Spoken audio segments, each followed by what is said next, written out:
And we are live. Good afternoon and welcome along to praying for 100 churches to be planted across Wales. That is the vision of Cant i Gymru. That's the website there. At the end of this live session, there's a little live draw video which is going to be information about the vision of Cant i Gymru. So maybe stick around until the end if you want to know a little bit more about it. But this is what we do. We jump online. We're committed to praying 15 minutes a week at least for church planting across Wales. There are lots of very exciting stories coming out of different parts of our nation. Hopefully, at the end of this month, the 28th of February, you and I together can be gathered in Builth Wells to hear some of those stories of how God is working in completely unexpected ways and stories of how he is saving people.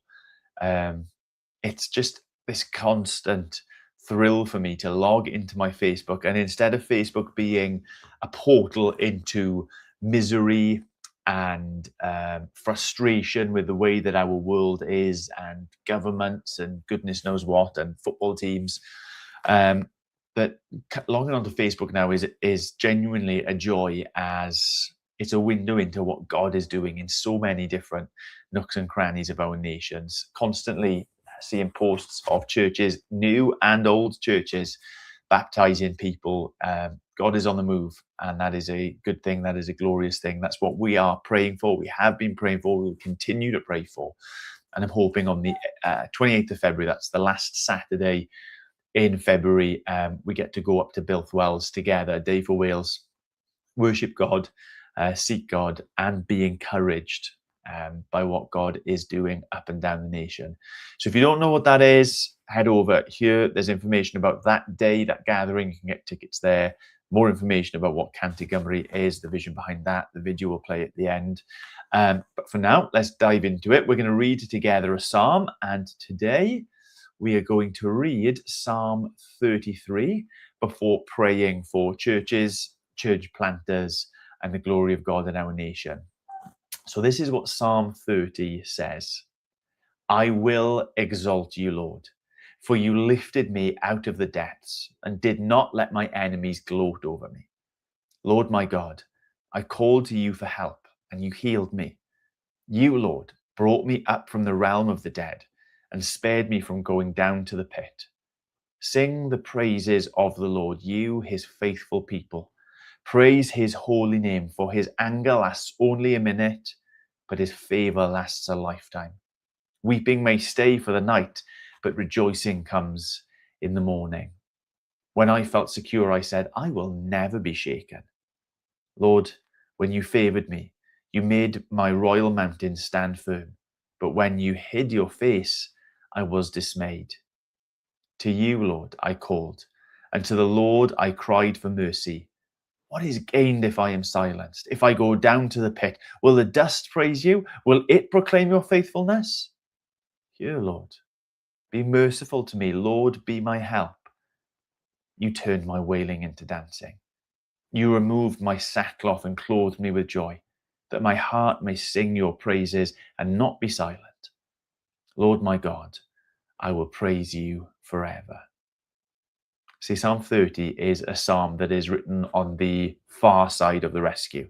Church on Sunday, we were looking a little bit at Exodus 15, like the song that the Israelites sang when they'd been brought through the Red Sea, when those who had been oppressing them, threatening them, pursuing them, had been defeated, and they'd found themselves on dry land on the other side. And this psalm, in that sense, is a similar thing. It's someone who has gone through struggles, someone who has gone through crying out to God. What is gained if I am silenced? If I go down to the pit, you hid your face from me. I was dismayed. It felt presumably like these first couple of verses that the enemies were gloating over them, that they were down in the realm of the dead, down in the pit. And they cried out to God, and God answered. And so now what is left for them to do but to give witness and praise and testimony to God, to declare his goodness, to speak and to sing and to pass on this story of the God who has done something wonderful in rescuing them. And it sort of begs the question for us as we're praying for Wales, is like, where are we in this story? We're certainly not where we want to be. And I presume that God wants Wales to be in a better state spiritually than it is now. We're certainly not where we want to be, but we're certainly not like in the pits. We're not in the realm of the dead. There is life in this nation. There's evidence of God saving and working and moving. There is reason for his people and his church to give praise. And yet we do still cry out, don't we? Because we aren't satisfied. I guess like full realism being offered, Wales is not a nation now that seeks God. Wales is not a nation that bows the knee to Jesus. Wales is not a nation in which the majority of people find salvation and hope and comfort in Christ and his gospel. So we want more. But we know from our own testimonies, from things that are happening in the land at the moment, to the testimony of those who have gone before, like David in Psalm 30, that God is someone who hears when we cry out for mercy. He is one who hears. Let me just bring this last bit up. He turns wailing into dancing, removes sackcloth and clothes with joy. Our hearts can sing and not be silent. Forever and ever, the praises of this God go forth. So we take that as encouragement, I think, in the present circumstances, to be sort of mindful of what God is doing and to speak boldly and warmly and winsomely to those outside the church and those in the church, what is happening in Wales at the moment. But also, like, as we pray, as we seek God, as we say, Lord God, do in this time what you have done before. Do in this time what the stories that have been passed on to us. We take confidence that God doesn't change. He is the same yesterday, today, and forever. If he was a God who rescued David, if he was a God who rescued the Israelites, if he was a God who raised Jesus from the dead, if he was a God that brought revivals, countless revivals across Wales throughout the centuries, well, then he's a God who will do the same today. He will save people. He will rescue people. He will make his grace and his favor known. He will grow his church, and the gates of hell will not stand against it. So we're going to pray in light of that, and we're going to be praying for churches, and not just churches, but for communities, towns and villages, for people to themselves cry out as David did. Raise me up from the dust. Bring my life up from the pit. Turn my sackcloth and my mourning into joy and to celebration and to salvation. So let's spend some time praying together in that direction. Lord God, we thank you. We thank you that we have testimonies like this preserved, passed on to us, so that we can have certainty that you are a God who acts. You are a God who moves. You are a God who listens, who sees, who responds, who reaches out, stoops down, and makes a difference in our lives. Lord, a difference even unto salvation, a difference even from mourning to joy, from silence to praise, from being in the dark depths of the pit to being exalted in the heavenly places, seated with Christ. We thank you that wherever we turn, there are these testimonies that you are such a God. And your word promises us that you are a God who does not change. You are a God who is the same yesterday, today, and forever. And so when we seek you today, we seek that God for our todays and for our tomorrows, in confidence and in hope that, yes, you are a God who rescues. You are a God who saves. Lord, we want that to be true for our nation, that Wales might once again be a nation a people, a language even, that lifts you up, that seeks the Son, that praises the holy and glorious name of Jesus Christ. We pray this not just for our nation as a whole, but for towns and villages that have for too long been bereft of any sort of witness, any sort of worship, places where Jesus is a curse word and nothing more. Lord, do something in them. Rescue those places, and don't just rescue those places, rescue the people that reside there. Lord, when we speak of our nation, when we speak of our towns and villages, we're speaking about dust that you have breathed life into, dust that you have shaped into your image, dust that you have given life to and dignity and worth, but life that is slipping through, passing by, fading into death. Lord, that those lives would not end in death, but those deaths that are inevitable would end in eternal life in Christ. Lord, is our deepest prayer. We cry out to you now that men and women, boys and girls would turn and seek, would knock and find the door answered to them. Jesus standing before them, inviting them to come and to find rest, to come and find refuge, to come and find rescue from their sins, from their shortcomings, from their frailty. Lord, your gospel is powerful. Your gospel is the power of God unto salvation, to bring about a change in people and places, and yes, even a nation. So we pray, Lord, for churches new and old. We pray, Lord, for churches as yet planted and birthed even. We pray that amongst your people, faithful to the task that you have given us to speak of Jesus wherever we are, Lord, we pray for results. We pray for power. We pray for salvations and baptisms. And yes, Lord, we would use that word. We pray for revival and renewing in this land. Lord, I pray for the people of Wales that they would know your word. Lord, it seems to me that throughout our history of revivals, there has been a history of coming to know you through your word. I pray that the Bible wouldn't be an obscure reference text gathering dust on a shelf any longer in our nation.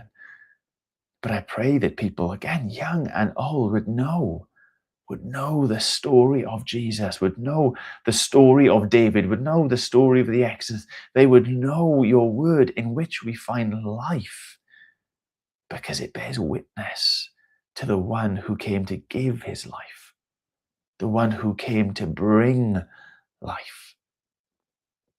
Lord, if you are to revive this nation, if you are to renew the very soul of this people, Lord, we must know you, and we must know you through your word. We must know you through Jesus Christ, who you have sent to live, to die, to rise to life again.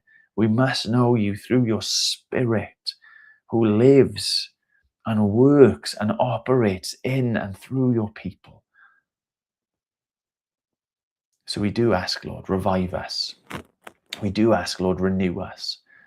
We do ask, Lord, that you would support and encourage and embolden those who are taking the step or have taken the step to plant new churches. That I continue to pray for Noddfa in Penllyn. Continue to pray for Freedom Carmarthenshire as they grease the wheels, get ready to go. Continue to pray for Ffynnon in Llandysul and Craig in Blaenau Festiniog, Lord, of Beacon Church in Cowbridge, and just others, which,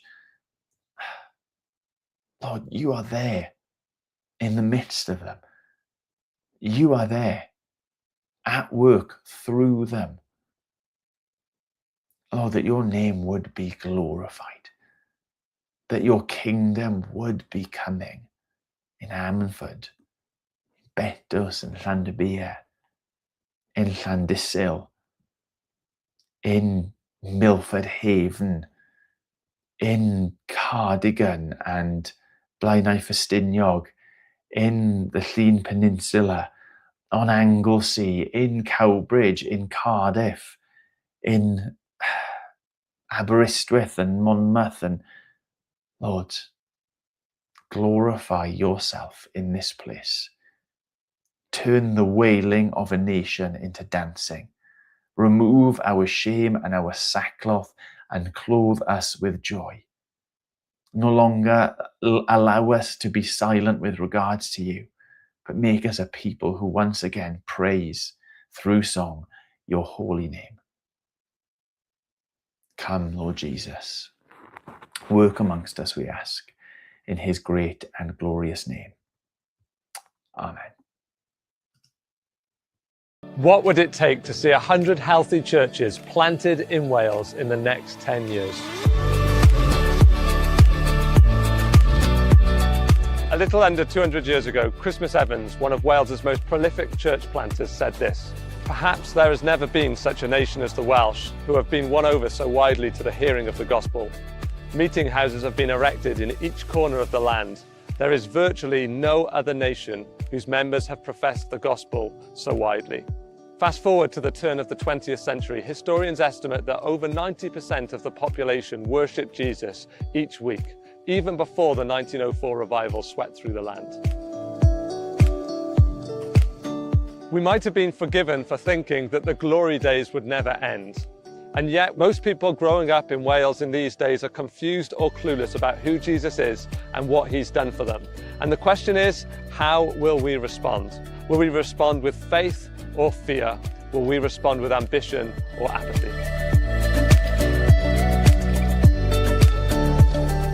Over the last few years, God has been drawing together a collective of gospel friends who have been stirred again with gospel ambition for this godless nation. And into this group, he has birthed a deep concern for his glory in Wales and a vision to see 100 healthy churches planted in the next 10 years. And we want you to be a part of it. We're calling this initiative Cant i Gymru, which is 100 for Wales in Welsh. This isn't about any one network or denomination. It's not about any brand or tribe. We want to partner with anybody who loves Jesus and loves Wales and wants to work together to see the gospel transform lives and communities across the whole of Wales in both Welsh and English. So the strategy is simple. We're going to pray like the glory of Jesus and the lives of millions of people are at stake. We're going to raise up an army of ordinary intercessors to ignite 100 hours of prayer a day for church planting and revival in Wales. We want to inspire a fresh wave of pioneering leaders from near and far to reach every corner and community of Wales in the years to come. We will work to equip planters and their teams, partnering with the many great organisations already at work in Wales. And then we hope to send them out into the harvest fields, all the while providing a relational community for support and encouragement along the way. Whoever you are, wherever you're watching this video, we would love you to join our army of ordinary intercessors. Would you give us just 15 minutes a week to pray for church planting and revival in Wales? You can sign up online at 100.cymru. Or maybe you're feeling inspired to play your part. The Holy Spirit is already stirring the hearts of men and women across Wales and the world to get involved. If that's you, whether it's to get trained to plant a church, be part of a team, or be involved in some other way, we'd love to hear from you to see how we can help, encourage and support. Finally, church leaders, we'd love you and your church to join us on the journey.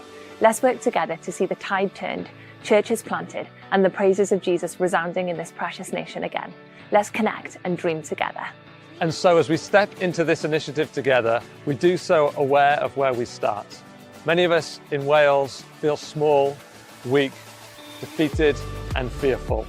But our confidence is in a God who uses such people to bring great change by his power. Like David before Goliath, we sense that now is the time to step forward with purpose, ambition and courageous faith, trusting that God will use the little that we have to bring great glory to his name.